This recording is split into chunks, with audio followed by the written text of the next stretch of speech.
You are listening to a MetalExpressRadio.com interview.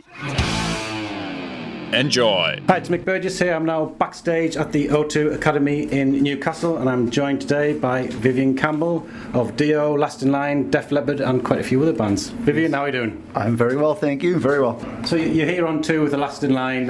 You've got a series of dates going. Are you pleased with how things have gone so far? Absolutely, yeah. It's been going great. The shows have been really rewarding to do. You know, the audiences have been fantastic. The band is sounding amazing.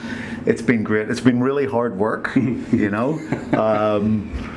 It's just it's very, very different to the pampered world of Def Leppard, you know. So it's touring on a very different level. But you know, it's nice to get back to the down and dirty rock and roll. It is. It's like reconnecting with your roots. You know, I mean, I've been seeing some of your videos on Facebook. So your van broke down the other day. So it must take you back 30, 35 years. Indeed it does. Yeah. So it's nice. You know, I'm very tired as a result.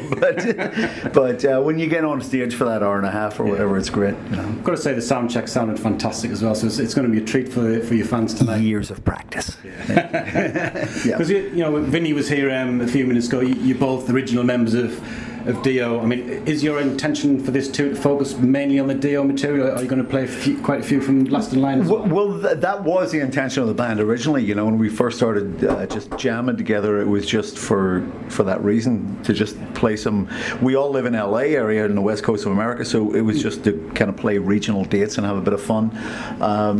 Then a couple of years after doing that, we got offered the chance to do a record of new material, and it seemed like the next logical progression. So now that we've actually got an album out, the album's called Heavy Crown. It came out in February of this year, and so now it has taken on a different meaning to us.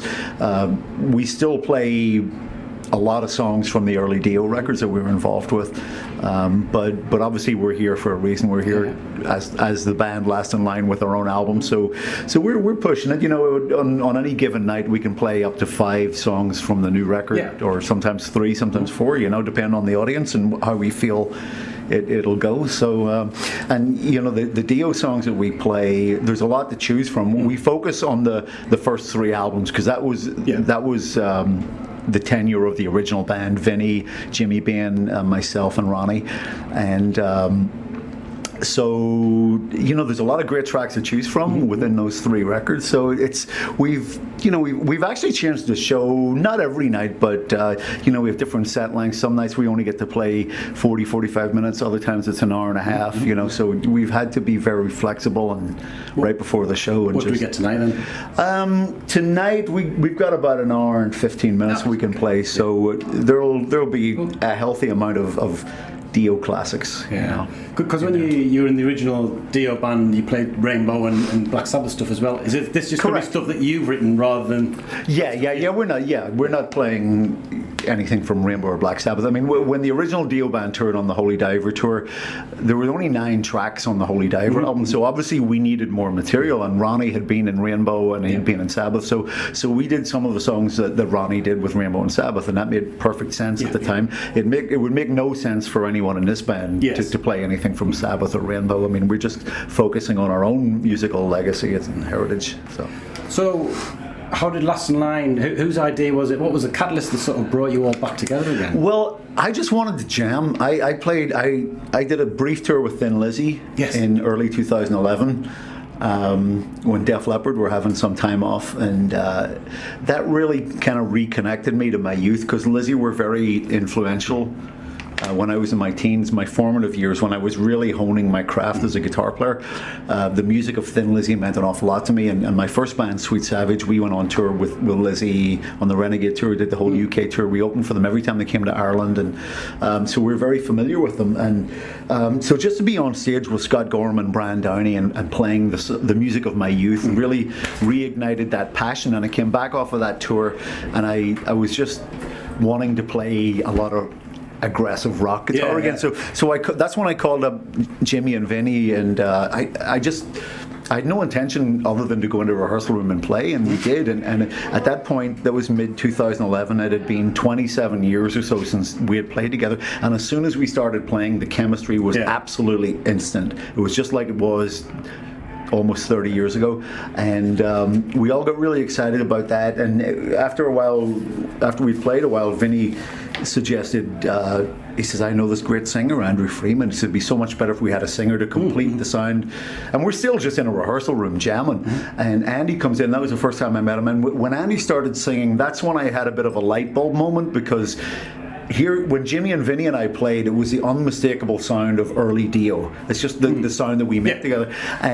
But yet Andy, who's this really strong and powerful singer that sounds nothing like Ronnie. And so I thought, this is interesting. You got the sound of the Dio band and a singer who can do his own thing with it and not be like a poor Ronnie clone, you know, which would have just been wrong. So with that in mind, I kind of suggested, let's just go out and do some shows for fun. And right off the bat, without giving any thought, I said, let's call it Last in Line, because it seemed appropriate, because at this stage Ronnie had passed away a year prior to this.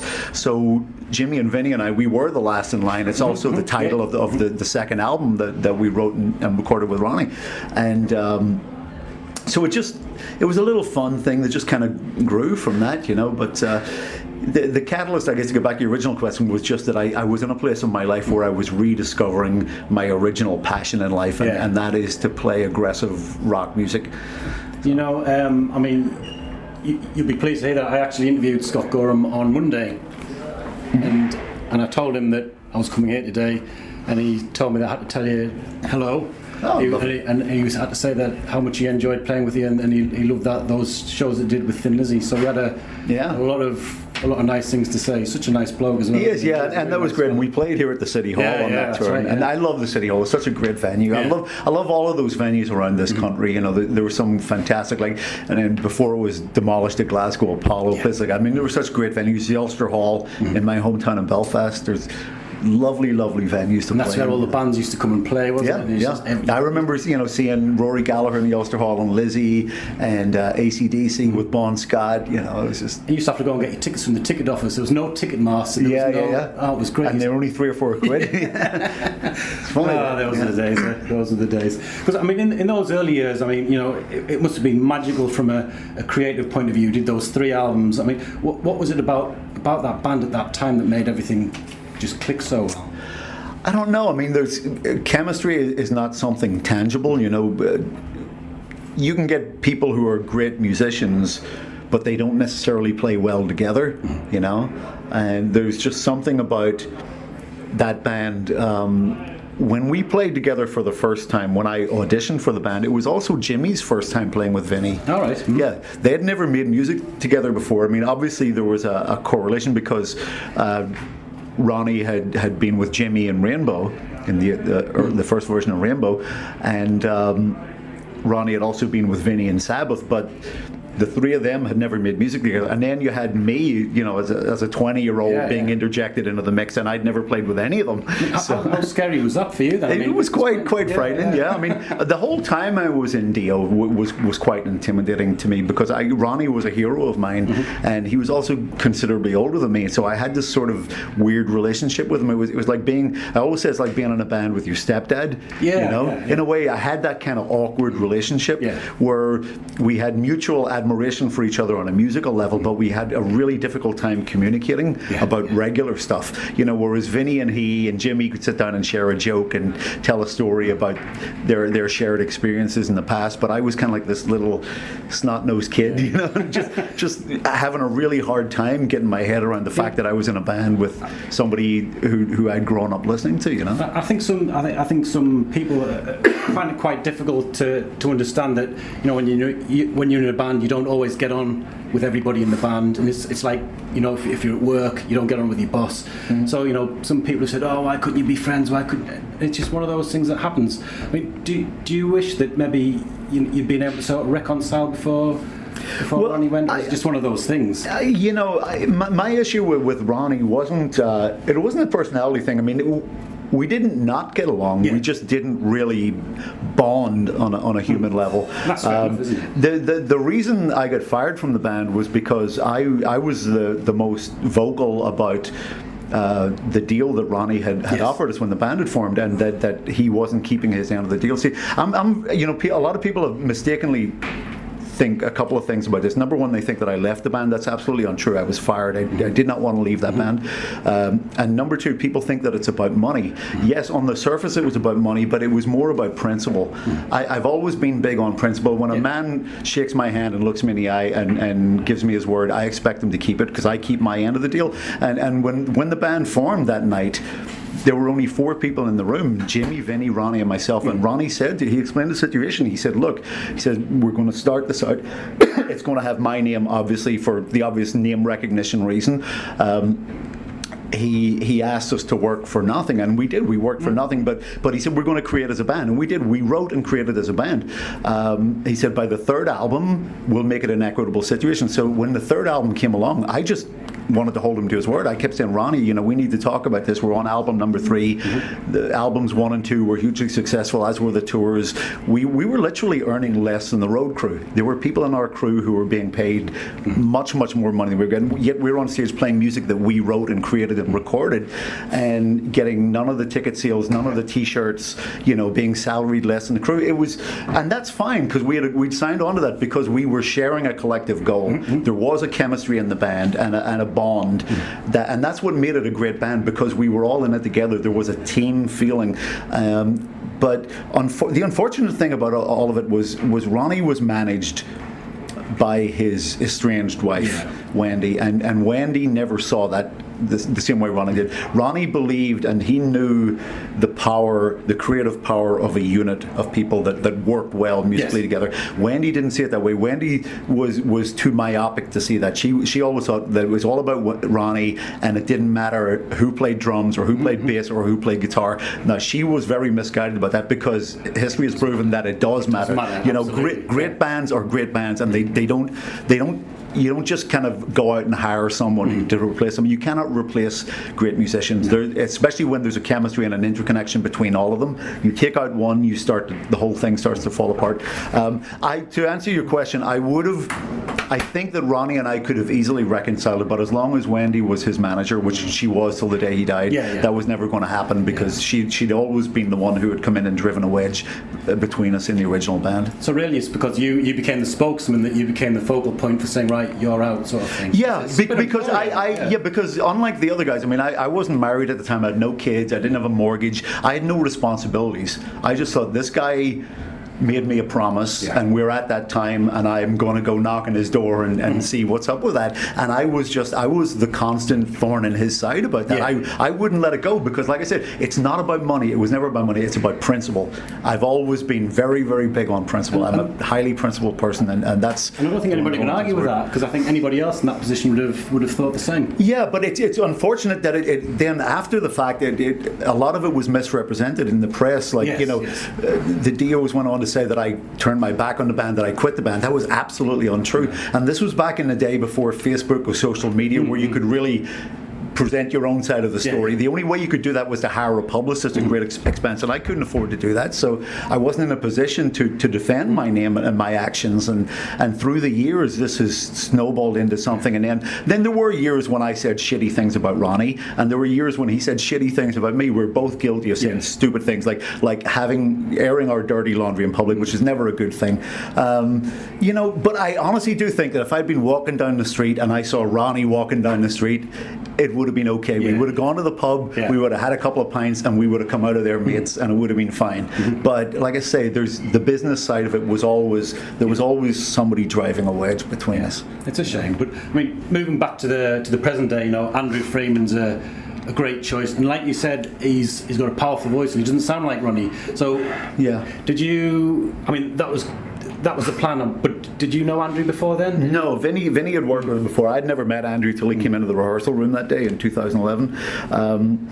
If he had come in and sounded like Ronnie, we wouldn't be having this conversation. I wouldn't have done it, because a lot of people after the fact, when we first started doing shows with Last in Line, people would write on my Facebook page and say, why don't you get this guy or that guy? They sound just like Ronnie. And that to me is totally missing the point. Ronnie was the best of his genre. He had such a unique voice. You know, it's like when Ronnie tried to replace me with somebody else, it was never going to be the same. Like I said, we're all unique and we're all individuals, and I would never want to try and get a second-rate Ronnie Dio and go out and do this. It was only the fact that Andrew could make it his own and make it sound something slightly different that interested me in the first place, you know.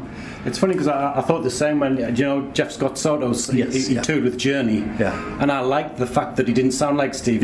He could sing the stuff in that style, but he didn't sound like Steve, and I thought that worked, but they got rid of him and they brought in somebody that sounded like Steve.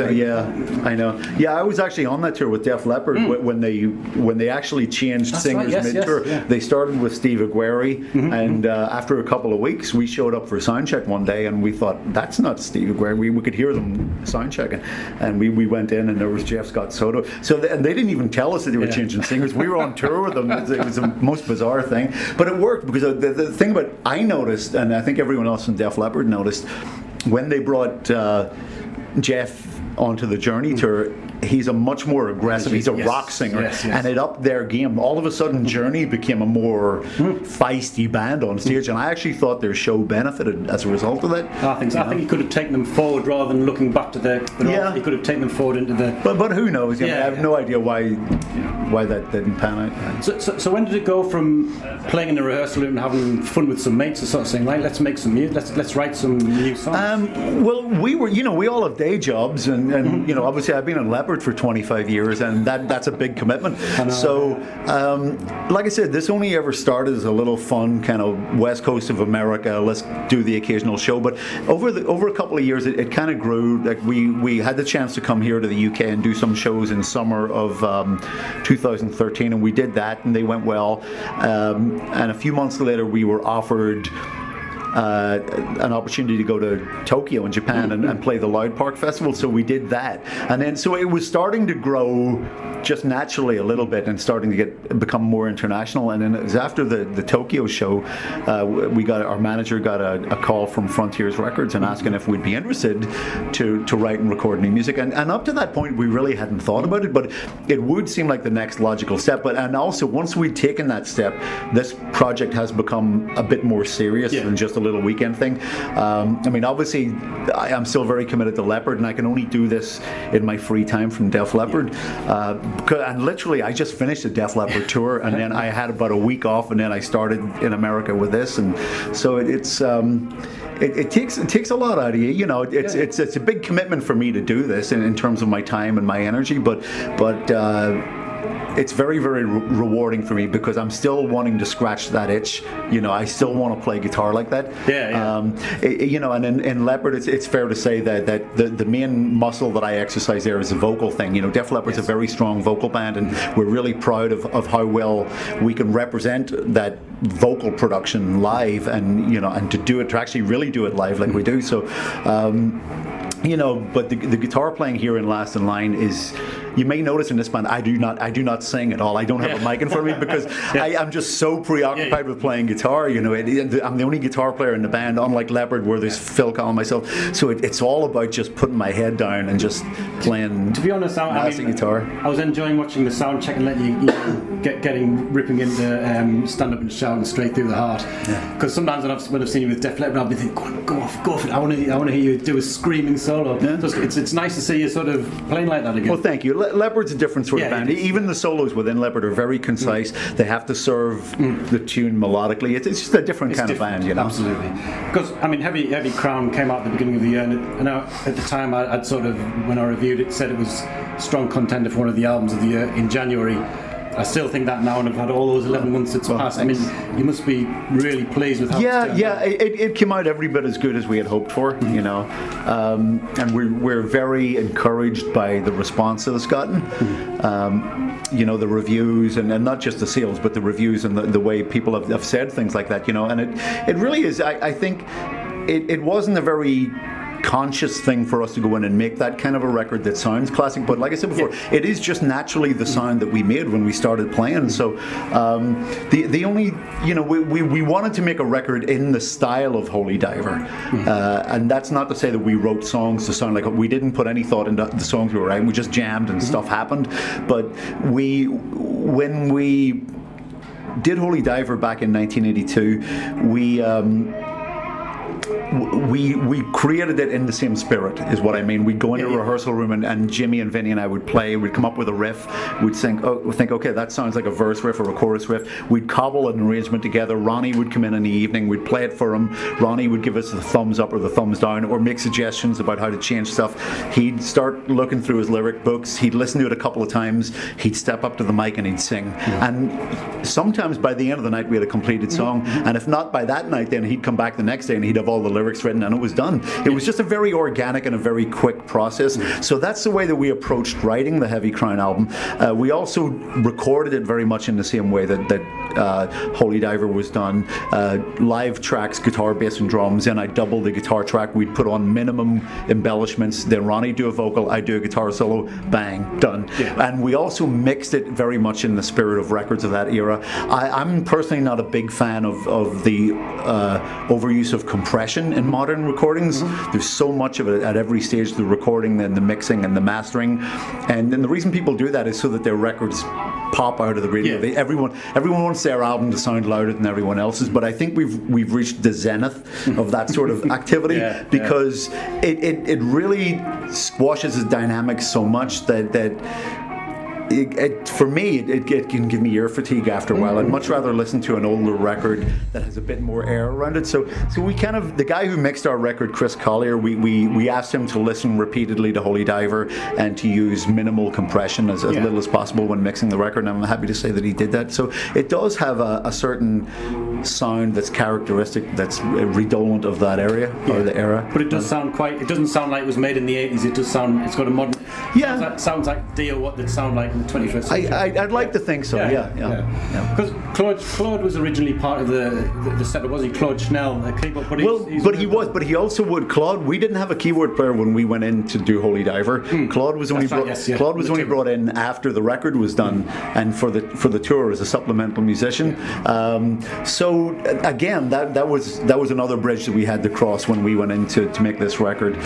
We had to talk with Claude about that, and that's when we parted ways. We didn't want to write with keyboards. We're not that kind of band. That was never the original brief for the original Dio band. Holy Diver was not written with keyboards, and obviously that was a difficult thing for Claude. If I were in his position, I would feel aggrieved about it. But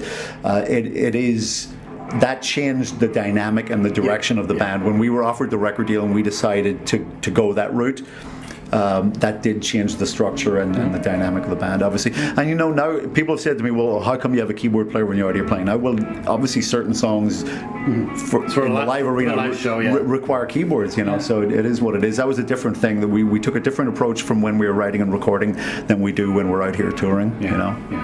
I mean, you mentioned before we started the interview about losing Jimmy Bay at the start of the year. I mean, that must have been devastating for you both on a personal level and on a professional level. It was, and it happened. Jimmy passed away a month before the album was released, and Jimmy was so excited about this band and the record. He actually went out and got a tattoo on his arm with Last in Line, and it was the only tattoo he'd ever had in his life. He was so into this record.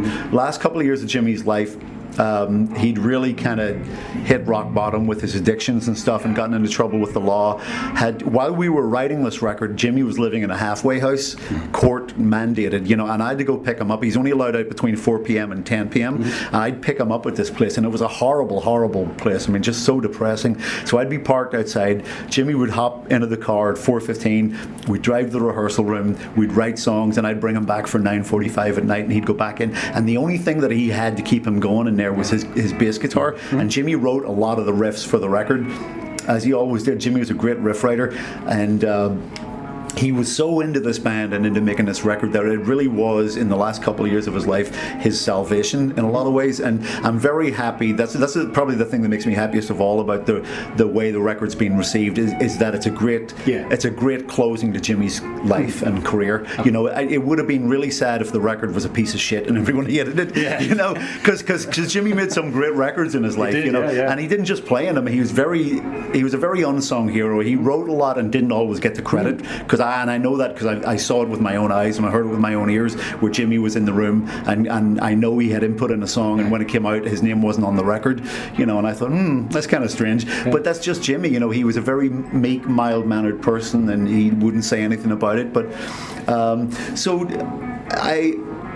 I love Jimmy a lot. He also got me the break. He was a guy who called me in the middle of the night and woke me up and got me the audition with Dio. So if it was, he woke my daddy. My dad was called Vivian. He actually called directory inquiries and said, "Find me Vivian Campbell in Northern Ireland." Fortunately, there weren't too many, and my father, bless him, bought me the ticket to fly to London the next day. So, but if it wasn't for Jimmy or my father, you know, I would never have been in the original Dio band. So I owed Jimmy a great debt for that, you know, and.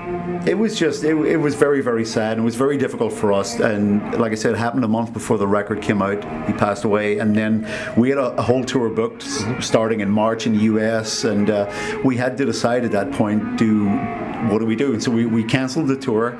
A couple of months later, we picked up and did a couple of warm-up shows, and then went to Milan for the Frontiers Festival at the end of April with Phil Suzanne on bass. You know, we decided that we owed it to Jimmy and we owed it to ourselves.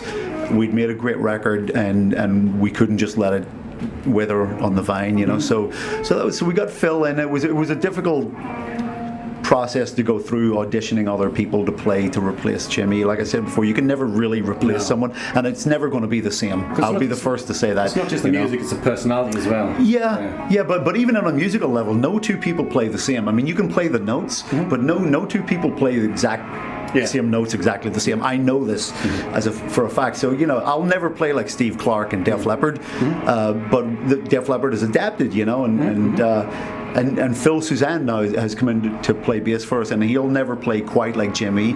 He'll never be quite the same thing, but it's as close as we're ever going to get. You know, Phil is of the ilk, played with Ozzy, you know, was very familiar with Jimmy, was a friend of his too, and plays in a very similar style. So it was like his Beggars and Thieves album as well. Yes. Back a few years ago. But so you got your first album out. You got some shows under your belt now. You've done your tour. What's the long-term prospects for Last in Line? Are you hoping to do another album? We are. We've already started writing. Or at least I've already started writing. I got some ideas for the next record. I guess in January we'll probably start playing a bit in LA and coming up with some ideas. And so there'll definitely be another album. It would probably be the end of 2017 now, I would imagine, before it comes out, because I have some more shows coming up next year with Def Leppard. Vinny's got a bunch of stuff going on. I know Andy does. Phil does too. So you're all busy guys. Yeah, so we got to make it work in the downtime, you know.